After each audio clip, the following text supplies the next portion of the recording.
Hello friends, कैसे हैं आप सभी लोग। होप कि अच्छे ही होंगे। आज हम लोग यूपीपीसीएस प्रारंभिक परीक्षा 2021 को मद्देनज़र रखते हुए उत्तर प्रदेश का करंट अफेयर अगस्त 2020 का डिस्कस करेंगे, जिसके तहत हम लोग 28 एमसीक्यूज़ प्लस उनका जो डिस्क्रिप्शन है वो भी चर्चा करेंगे।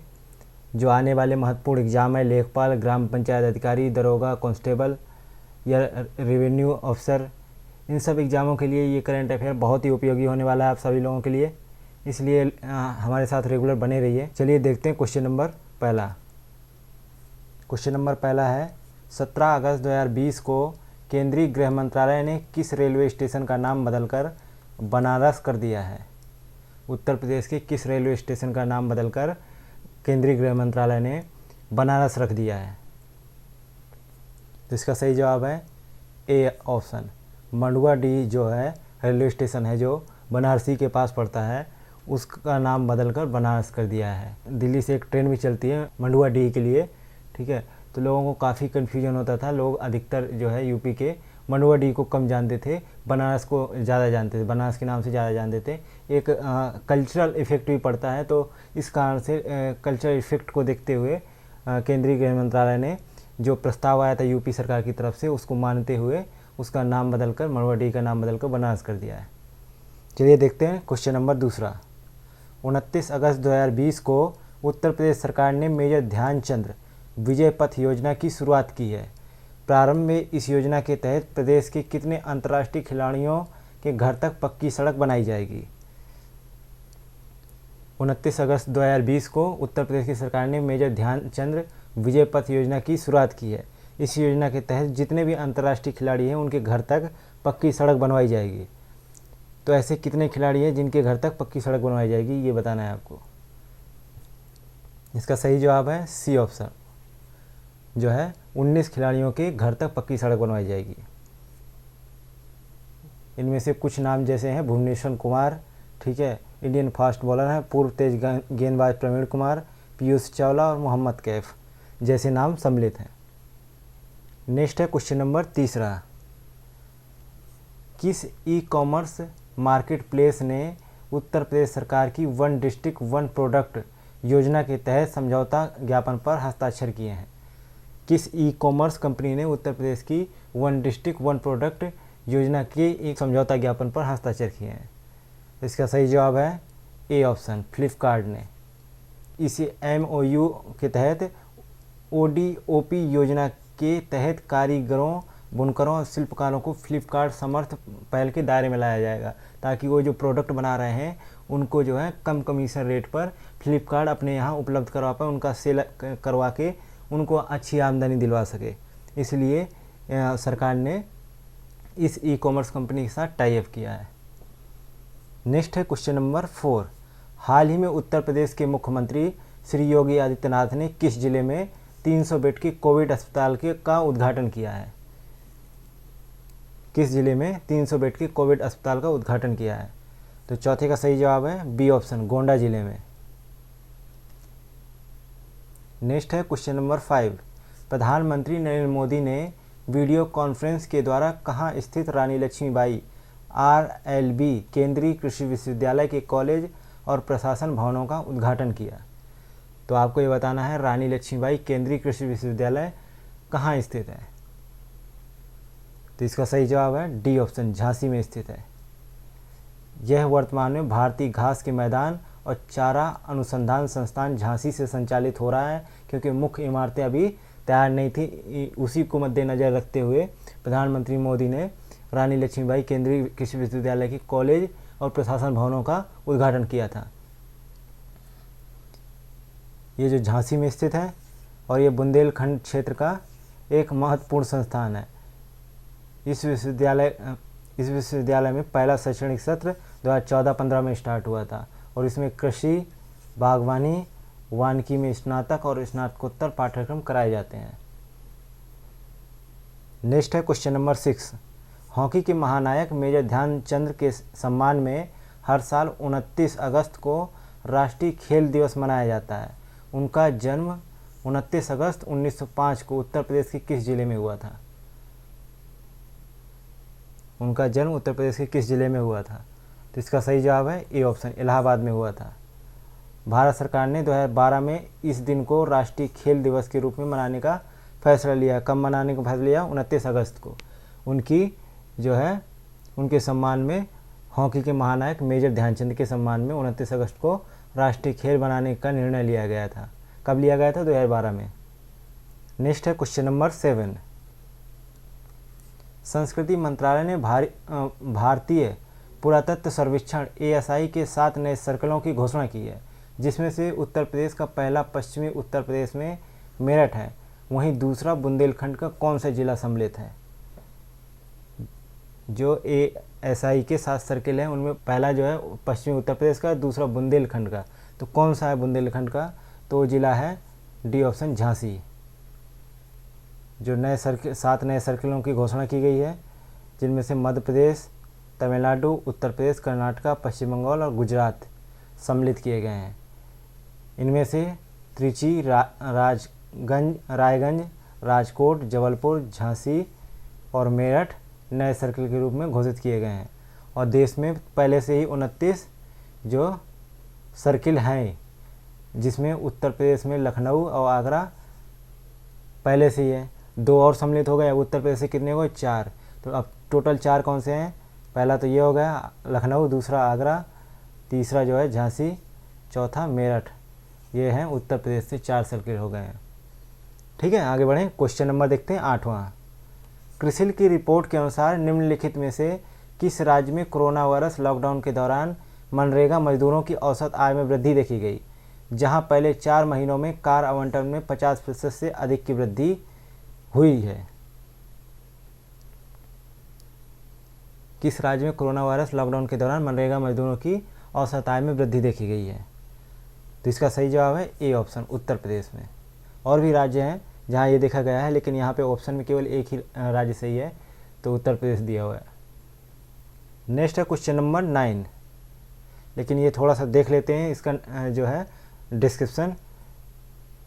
इसके तहत लॉकडाउन के दौरान मनरेगा मजदूरों की औसत आय दुगनी हो गई। महात्मा गांधी राष्ट्रीय ग्रामीण रोजगार गारंटी अधिनियम के तहत अकुशल श्रमिकों के लिए प्रति माह औसत आय वर्तमान वित्तीय वर्ष के पहले 4 महीने के दौरान लगभग 1000 रुपये प्रति माह हो गई, और इसमें औसत मजदूरी में 12% की वृद्धि देखी गई।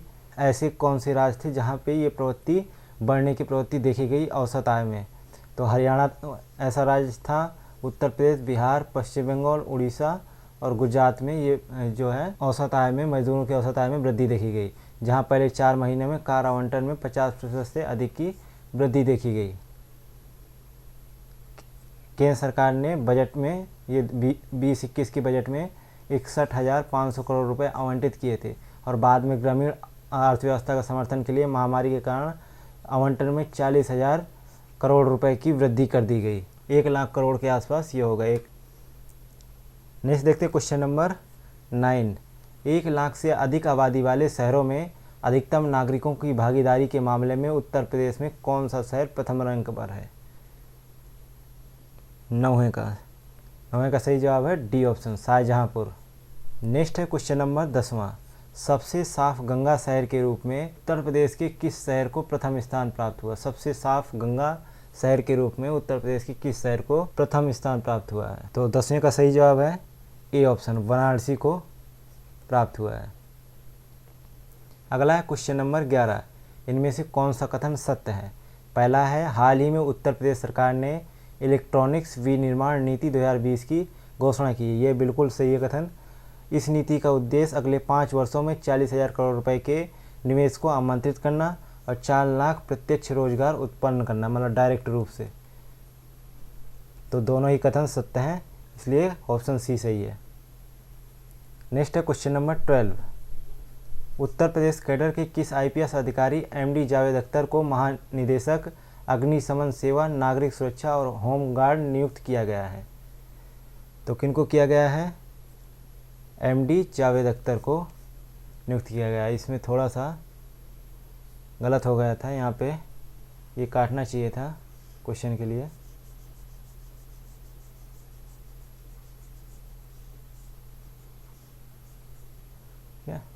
Next question number 13। हाल ही में किस कंपनी ने थोक में फ्लाई ऐश परिवहन के लिए यूपी में रिहंद परियोजना पर एक बुनियादी ढांचा विकसित किया है? किस कंपनी ने किया है? तो 13 का सही जवाब क्या होगा? B option, National Thermal Power Corporation ने जो है ये बुनियादी ढांचा विकसित किया है। एक आंकड़े के अनुसार वित्तीय वर्ष 2019-20 में 4 करोड़ 40 लाख टन राख का उपयोग विभिन्न उद्देश्यों के लिए किया गया था। लगभग 4 करोड़ 40 लाख टन राख का उपयोग, यानी जो सीमेंट वाला राख होता है उसका उपयोग किया गया था। नेक्स्ट है क्वेश्चन नंबर 14। हाल ही में पूर्व भारतीय क्रिकेटर और उत्तर प्रदेश सरकार के मंत्री चेतन चौहान का निधन हो गया। वे उत्तर प्रदेश के किस क्षेत्र से लोकसभा के लिए चुने गए थे? चेतन चौहान किस लोकसभा सीट से चुने गए थे?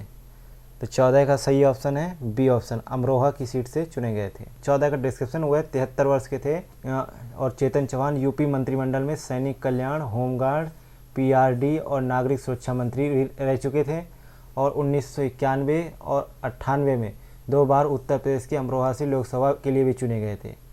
और उनके क्रिकेट करियर की बात करें तो उन्होंने 40 टेस्ट खेले थे, जिसमें 16 अर्धशतक के साथ 2084 रन भी बनाए थे और 1981 में उन्हें अर्जुन पुरस्कार से भी सम्मानित किया जा चुका था।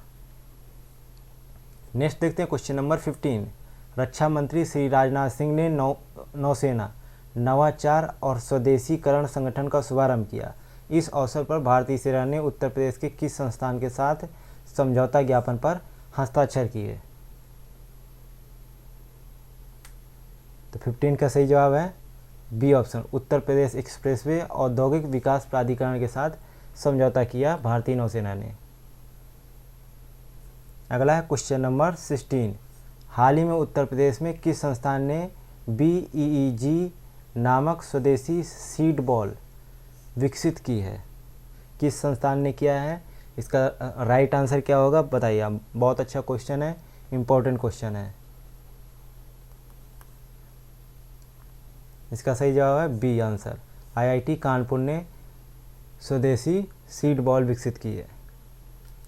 इसके बारे में पता करते हैं, ये सीड बॉल क्या है, आपके समझ में नहीं आया होगा। BEEG अर्थात बायो संगोष्ठ समृद्ध पर्यावरण के अनुकूल ग्लोब्यूल है। अभी यहाँ भी समझ में नहीं आया कि क्या काम करेगा ये। BEG को जल्दी अंकुरित करने के लिए सही अवयवों और बीजों से समृद्ध किया गया है और यह मानसून का उपयोग करने का सबसे अच्छा तरीका है। यह कोरोना समय में सुरक्षा के साथ वृक्षारोपण में लोगों और किसानों की मदद करेगा और लोगों को रोजगार भी प्रदान करेगा। सीड बॉल्स में देसी किस्म के बीज को खाद और मिट्टी से कवर कर दिया जाता है और पौधे लगाने के लिए गड्ढे खोदने की आवश्यकता ही नहीं। इन सीड बॉल्स को लक्षित स्थानों पर फेंकना है और पानी के संपर्क में आने पर वे अंकुरित हो जाते हैं। मान के चलो ये सीड बॉल्स है, इनको जो है थोड़ा सा मिट्टी में खाद मिला के गोली बना के जगह जगह फेंकना होता है और वे अपने आप ही बारिश होने पे अंकुरित हो जाएंगे। नेक्स्ट है क्वेश्चन नंबर 17। देखो अपना देश वेबिनार श्रृंखला के एक हिस्से के रूप में स्वतंत्रता दिवस विषय वस्तु वाली 5 वेबिनारों की एक श्रृंखला में किस शहर में हुए विद्रोह का जिक्र किया गया है?